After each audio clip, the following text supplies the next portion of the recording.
زیارت عاشورہ، جس کے متعلق علماء نے لکھا ہے کہ یہ حدیث قدسی. تو زیارت عاشورہ کے اوپر بھی آج کل ایک حملہ ہے، اور ایسے افراد کے جن کے دلوں میں دشمنان اہل بیت کے لیے کچھ سافٹ کارنر پایا جاتا ہے، یا جو پلانٹ کیے گئے ہیں شیعت کے اندر، ان کی طبع نازک پر اس زیارت عاشورہ میں دشمنان اہل بیت پر جو لعن ہے وہ بہت بار اور شاخ گزرنے لگی کہ کیوں ان کے اوپر لعن کی جاتی ہے. تو دیکھیے، جیسے کہ ابھی آپ سے کہا کہ حدیث قدسی شمار کیا ہے اس کو علماء نے. دیکھیے، ویسے تو زیارت عاشورہ عاشور کے روز پڑھنے کی زیارت ہے، لیکن دن و رات میں علماء نے لکھا ہے کہ دن و رات میں کسی بھی وقت اس زیارت کو پڑھا جا سکتا ہے، کیونکہ انتہائی مجرب ہے، خاص طور پر حاجات وغیرہ کی قبولیت کے لیے.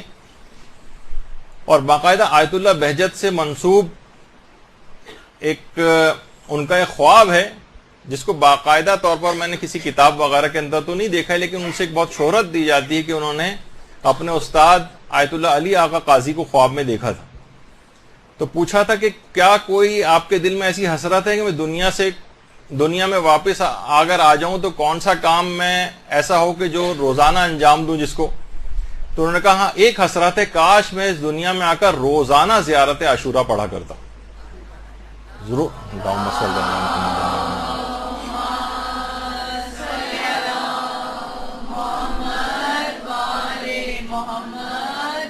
شیخ جواد عرب عراق میں تقریباً 1332 ہجری میں نجف میں ایک عالم گزرے ہیں.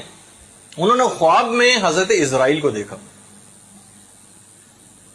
اور سلام کیا حضرت اسرائیل کو، اور حضرت اسرائیل سے پوچھا کہ آپ کہاں سے آ رہے ہیں؟ کہا میں شیراز سے ابراہیم محلاتی، جو ایک اور بڑے عالم تھے شیراز کے، ان کی روح کو قبض کر کے آ رہا ہوں. کہا کہ ابراہیم محلاتی کا کیا حال ہے، کس حال میں ہے ان کی روح؟ کہا کہ برزخ میں ایک باغ میں ہے، اور 1000 فرشتے ان کے سپرد کیے گئے ہیں جو مکمل شیخ ابراہیم محلاتی کی اطاعت کرتے ہیں. کہنے میں بڑا حیران ہوا، اور خواب میں ہی میں نے پوچھا کہ اتنا بڑا مقام شیخ ابراہیم محلاتی کو کس وجہ سے حاصل ہوا قبر میں؟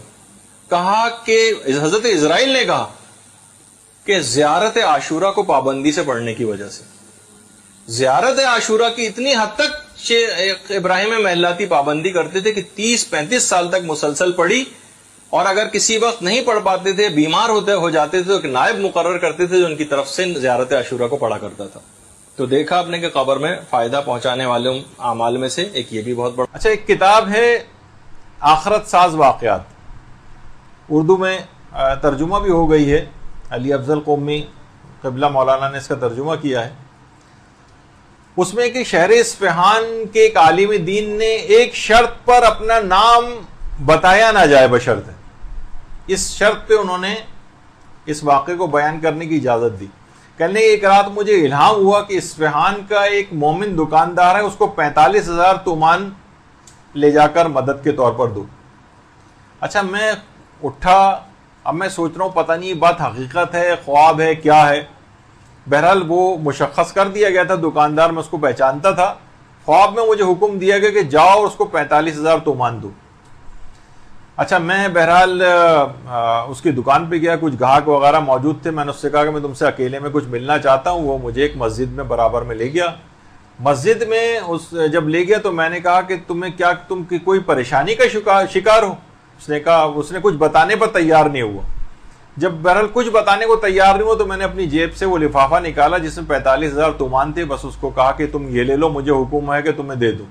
اس نے اسی وقت لفافہ کھولا، اور جب اس پیسوں کو گنا تو زاروں قطار رونے لگا، اور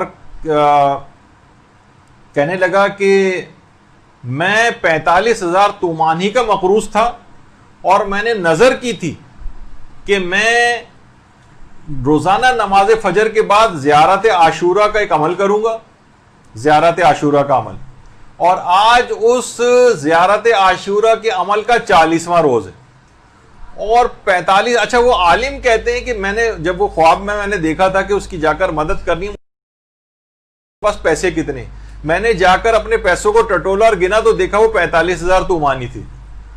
اور جب اس آدمی کو بھی 45,000 تومان، تو خود زیارت عاشورہ علی الخصوص علماء فرماتے ہیں خاص طور پر عام طور پر بھی دعاؤں کی قبولیت کے اعتبار سے بھی اور اس لحاظ سے بھی کہ اگر ہم شب قدر میں اس زیارت عاشورہ کو پڑھیں اپنے تمام مشکلات اور پریشانیوں کے حل کے لیے تو وہ بھی بہت اہم ہے۔